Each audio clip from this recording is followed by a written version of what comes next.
Locked On Podcast Network presents Locked On Sports Today. The Pittsburgh Steelers are looking to reclaim their spot among the elite, and they're starting by taking on the 49ers. Plus, Deion Sanders and the Colorado Buffaloes have taken the college football world by storm. And who will finish last in the AFC North? I'm Peter Bukowski, starting your day with the can't-miss stories and biggest debates in sports. You're Locked On Sports Today. Searching all major sports. Found. Let's start with the biggest story. With the NFL not yet started, college football took advantage and played a little Monday night football in Clemson. I mean, they weren't going to lose to Duke, right? Right? For the first time since 1989, Duke football has a top 10 win to celebrate. Tonight, the Duke Blue Devils defeated Clemson, the number 9 team in the entire country, by a score of 28-7. I'm JJ Jackson, the host of Locked On Blue Devils. What a statement win it was for Duke to open up the 2023 season and let you know that last year was not a fluke. Head coach Mike Elko is clearly building something here with this Duke football program. Riley Leonard will continue to be one of the top quarterbacks in the entire country this season. All week long on Locked On Blue Devils, we'll be talking about this Duke football program on the rise as they get set for a very exciting 2023 season. The history of Mike Tomlin says underrate the Pittsburgh Steelers at your own peril. The guy has never gone below 500 in his tenure with the Pittsburgh Steelers, and they come off a preseason in which Kenny Pickett, as a second-year quarterback, okay, preseason, it's preseason, a perfect passer rating, and not just throwing checkdowns and dump-offs, throwing dimes down the field to George Pickens and Deontay Johnson. Chris Carter joins me now. Speaking of great receivers, Chris Carter from Locked On Steelers joins me now. Not that Chris Carter, but still number one in our hearts, Chris Carter. And Chris, for those of us, and it's not me, I love the Steelers this year, who are not valuing the Steelers properly, make the case for them this season. The Steelers, as of last year, were a team that won primarily because their defense kicked a lot of butt and their offense hung in there and made a play at the end of the game. That defense is still going to be back, and this time they're going to have a healthy TJ Watt, who missed 2 months of action last year on their way to their being 9-8. Very relevant, right? They still have Minka Fitzpatrick. They still have Cam Hayward. They've added to the linebacker room. Alex Highsmith's been re-signed. He had 14.5 sacks last season. Their defense is still going to be one of the best in the NFL, maybe even better than the top 10. They finished at 10th with TJ Watt healthy a whole year, probably better. But this offense has so many breakout players on it. You got Kenny Pickett, who, like you said, perfect preseason, 5 for 5 touchdowns on drives that he had during the preseason. Looked sharp all training camp. And like you said, it wasn't dink and dunks. It wasn't just, they fluked their way into this play. They were schemed plays that he understood what the defense was doing and trying to disguise and seeing through it and executing with his playmakers. You got him. You got the Pat Freiermuth, George Pickens, even guys like Calvin Austin, who are going to be like later, farther down the depth chart, who are waiting to break out, and a revamped offensive line that's looked really good. If the Steelers were able to win 9 games last year, barring any other major injuries, I can easily see them getting double-digit wins this year.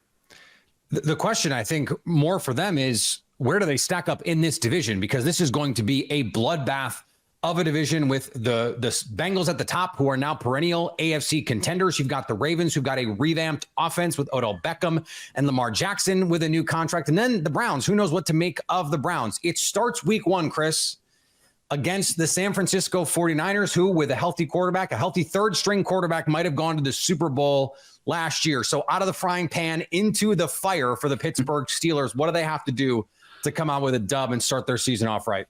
Well, one thing against the Niners, they're going to have to show that offense wasn't just doing that in the preseason, that it can do that in the regular season. Part of that will be protecting Kenny Pickett, letting him have the pocket, but making sure that he does see the field. If he sees the field the way that he did at Pitt, the way that he's done early in this preseason and throughout training camp. I went to every training camp practice. I've been to all the practices since they broke training camp, and he is consistent. And that is the guy I saw when I covered him at the University of Pittsburgh. He breathes consistency. He expects that of his teammates. And he's already been, just as of recently Monday, he was voted a team captain even now at that standing. He has that respect along with guys like TJ Watt and Cam Hayward. If they establish that tone on offense and the defense does a similar thing and able to win the line of scrimmage, make life hard for Brock Purdy and the Niners offense, this will be a drag them out fight. I think it'll be one of the best games of week one, but I can totally see as long as Kenny Pickett does what I've seen him do over the past couple months, they're going to be right in it, and I think they can get a win. Give me one player who we might not be thinking about who could be the difference maker on Sunday. One thing I know people know his name, but I don't think people know how good he is, and that's Pat Freiermuth.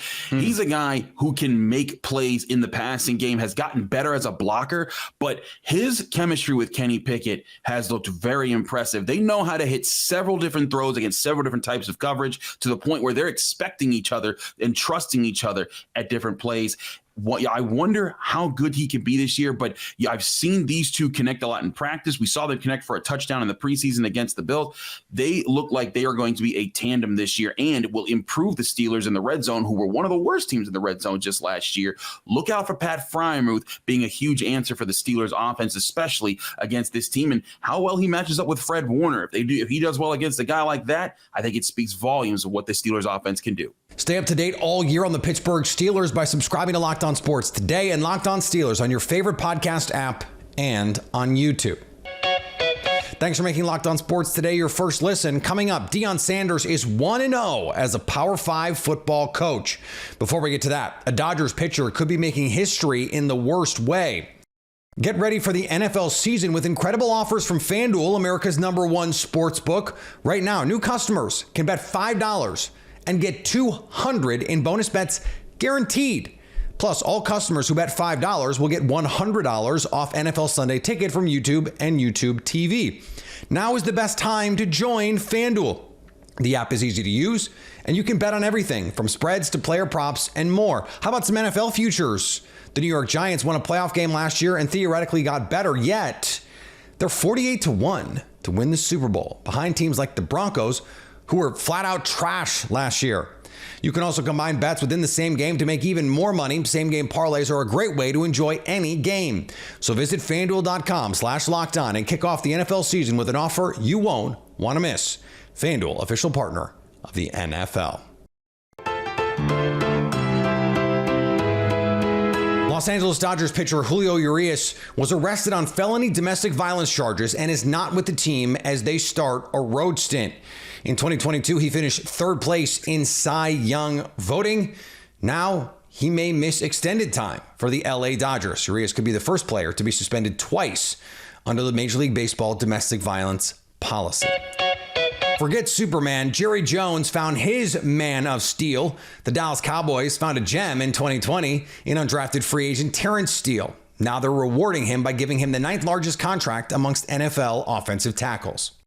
Terence Steele signs a 5-year deal with the Dallas Cowboys. Hi, I'm Landon McCool with the Locked On Cowboys podcast, and right tackle Terence Steele has signed a 5-year extension worth $86 million with $50 million in guarantees with the Dallas Cowboys. And frankly, it's been a long time since we've seen somebody who's earned a contract as much as Terence Steele. He was thrown into the fire as a left tackle and a rookie, was much maligned for his performance there, and then went back into the weight room and into the training room and just simply got better in a way that we haven't seen players kind of improve themselves. It was really remarkable. He was able to take that right tackle job from La'el Collins, and now is paired with Zach Martin, who also just got a contract as one of the best run blocking pairs in all of football.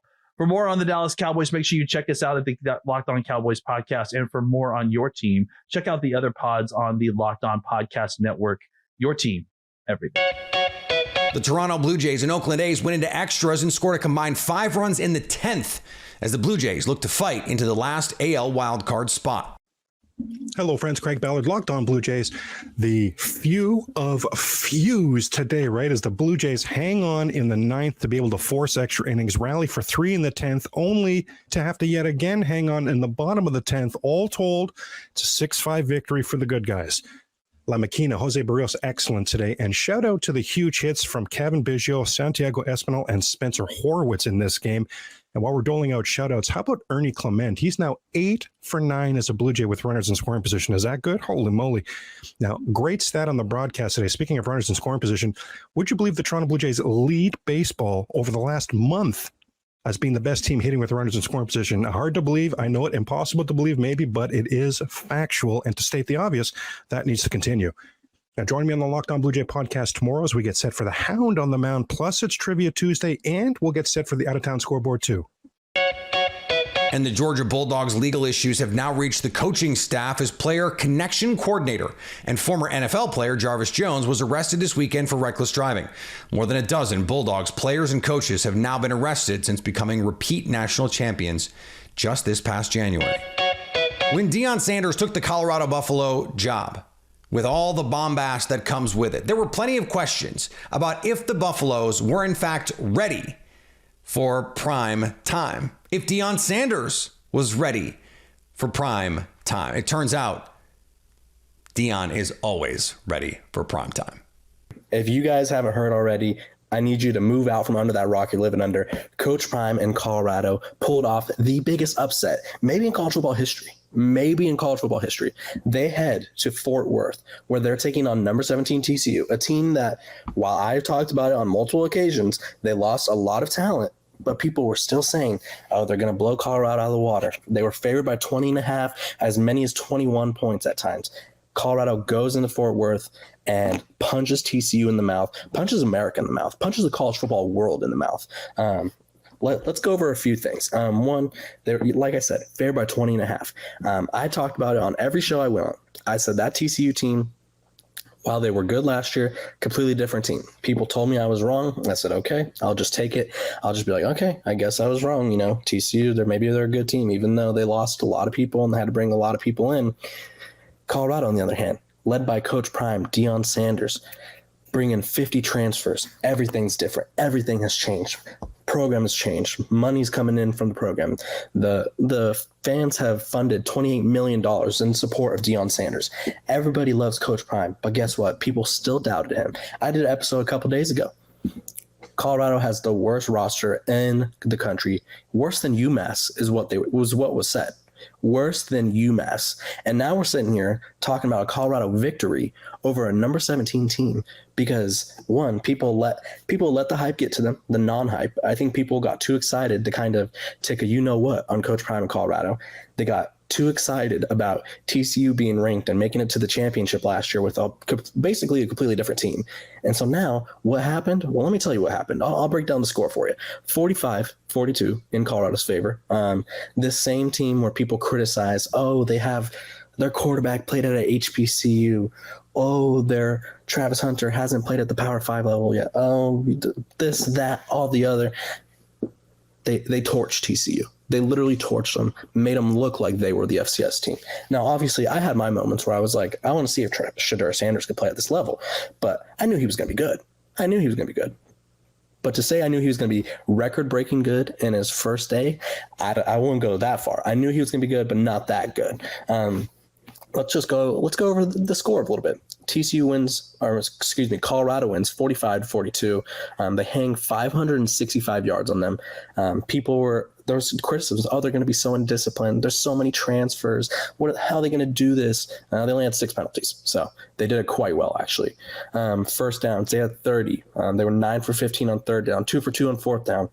In a college football world where they shorten the game by eliminating the clock stopping on first downs and stuff, Colorado still got in 81 plays. 81 plays, and guess what? They were effective plays. 13.4 yards per completion. Their run game wasn't the best. They were 3 for 3 in the red zone, and realistically, this win changes everything for the program. Stay up to date on all the hype in Colorado by subscribing to Locked On Sports Today and Locked On Buffs on your favorite podcast app and on YouTube. Coming up, will the Browns finally buck the trend of being last in the AFC North? The Cleveland Browns have a reputation of finishing last in the AFC North. They've been a laughingstock for a long time. And our Locked On hosts are torn on that continuing. It's the same team that usually finishes last, the Cleveland Browns. I think that they did not grow in the way that they needed to grow. I think that they are a team that right now that DeSean Watson, he could take a step up this year with the organization. And again, I'm intrigued to see what that's like, but they did not have the offseason. I think the other teams in the division did, especially with the Steelers. Jeff, you're making faces, but the Steelers had a great draft. The Browns, when was their first draft pick? The third, fourth round, whenever it was. Elijah Moore was their first draft pick. When was he picked? They traded their second overall pick for him, their second round pick for him. Okay. My point is this. We've done this show, this divisional show, for about 5 straight years where I've been on it. And Jeff has said the Steelers are going to finish last every year. The Steelers haven't finished last in a division since I was born in 1989. I don't know. Jeff, you may someday be right about the Steelers finishing last, but if you do, you'll be batting .05 in them in it for saying it, how long you said it. But I think the Steelers are a better team this year. I think they were a better team we proved they were a better team than the Browns last year, especially with how they finished. And then I think that they've gotten significantly better more than the Browns have. Jeff, I'm ready for this fence. Well, the thing here is, and this is why I just want to piggyback off of Jake. This can kind of be like when you think of a last place team, what do you think of? Somebody that's going to draft top 10. Whoever finishes last in the AFC North, granted the Browns still don't hold a first round pick, none of those teams are going to be drafting top 10. It could be one of those things where it's 9-8 and you're on the outside looking in. It could even be 10-7 and you're sitting on the couch watching the playoffs and finish last in the AFC North. It does seem odd, and we kind of had these conversations last year about the AFC West being that type of division, and it didn't come to fruition. But I think that's kind of the feel here. But when we're talking about the fact that we're talking about a draft class is better than 2 top 20 defensive tackles graded by PFF, 2 edge players graded by PFF coming to a team, that is better than any draft class. It's a draft class. You don't know what a draft class is yet. So, obviously Dalvin Tomlinson, Shelby Harris, Kev, obviously all about Zadarius Smith. Okoronkwo was a great signing. Everybody really liked it. And then all of a sudden now, Obo Okoronkwo was not even starting for the Cleveland Browns. And that's before you get to Juan Thornhill. That's before you get to, Rodney McLeod. I can't do this. The Browns have a hex on them. I get it. I understand. Well, in 2020, it didn't happen. It didn't happen. The Browns in 2020 put it all together. I think the issue was, excuse me, the floor is mine now. I think the issue was. Oh, so now you're okay with people not interrupting. You went with an incompetent defensive coordinator. So you went from a defensive coordinator to Joe Woods is currently doing what? Exactly. To a big time upgrade, of course, here in Jim Schwartz, a guy who has done it, a guy who has proved it, a guy who has brought a Lombardi to a city. Here's the thing. The Browns may just have the best roster top to bottom in the AFC North. The question is the question you don't want to have to answer in the NFL. Do you have a great coach or do you have a great quarterback? When the Browns gave up the world and their integrity, when they gave DeSean Watson the biggest contract in NFL history with the most guaranteed money in NFL history, a fully guaranteed deal, they were expecting to get Houston Texans DeSean Watson, the all-pro caliber player. They didn't get that last year when he was one of the worst players over the second half of the season at his position in the NFL. Jacoby Brissett was better than DeSean Watson just last year. But this roster is loaded. It's a better roster than Pittsburgh has. It's a better roster than Baltimore has. And you can make the case it's a better roster, especially at some of the key positions, than the Cincinnati Bengals have, except at quarterback. If DeSean Watson is, 80% of what he was his final season in Houston before, and it must be said, he derailed his own career with a slew of sexual misconduct allegations against him and a public fight with ownership in Houston. If he's that guy on the field, the Browns could win the AFC North. If he's not, if he's the guy we saw last year, they're going to be last again. And finally, Arizona Cardinals QB Kyler Murray has been named team captain once again by new head coach Jonathan Gannon. Rumor has it that Gannon made his decision after a night of playing Call of Duty Warzone, after seeing how far Kyler would go to make sure he had his teammates back. And Kyler said he had that fire in his gut. Thanks for making Locked On Sports Today your first listen. Now go find your favorite team's Locked On podcast and make them your second listen. Coming up tomorrow, the Lions and Chiefs are getting ready to open the NFL season. So at least until tomorrow, stay locked on sports today. Locked On Podcast Network presents Locked On Sports Today. For more episodes of Locked On Sports Today, go to our video on demand. Click on Sports at the top of your screen. There, you'll find past episodes of Locked On Sports Today, plus other Locked On shows on demand.